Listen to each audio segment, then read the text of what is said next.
Legislation is absolutely critical for business change. However, legislation can come about through public opinion and enlightened self-interest. So business needs to be ahead of the pack and creating change by being a leader in their own sector. Well, look, I think it starts with enlightened self-interest, and when enough people get to that point, it becomes public opinion, and when public opinion is strong enough, it changes the legislation.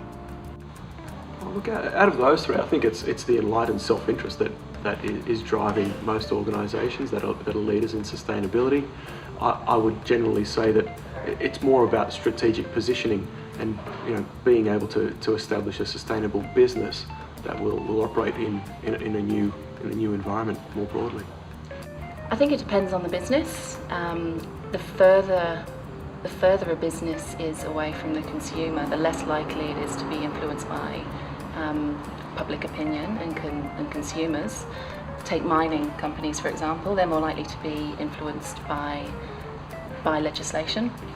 I would love to think that enlightened self-interest is something that's going to drive it, but I think that's more down to the individual, and I can't see it affecting too much in the way of sustainability. I think unfortunately it's legislation. Generally, if there's activity in a company, it's championed by someone who is either committed to a sustainable or a green movement, or it's someone who has an experience that then becomes committed, and they drive change internally, get company buy-in and push sustainability. But it's just not happening enough in Australia, and so it's legislation that will bring change. People, and then companies will, when they're forced to do something, they'll then apply the resources to go and find the opportunities where being green is good for business. I think that you can do more with the stroke of a legislative pen than with anything else.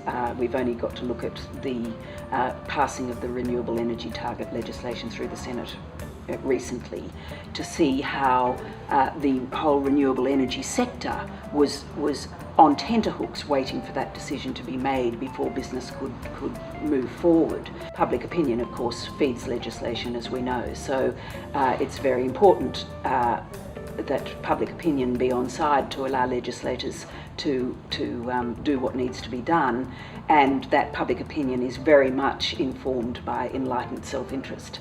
I think it really is the key to behaviour change. For better or worse, it's part of human nature that we think about, well, what's in this for me? What am I going to get out of it? Look, to be honest, I think it's a mixture of all three. I think you definitely need legislation to drive changes and to get business engaged. I think that some businesses would opt to probably do nothing if there wasn't legislation involved.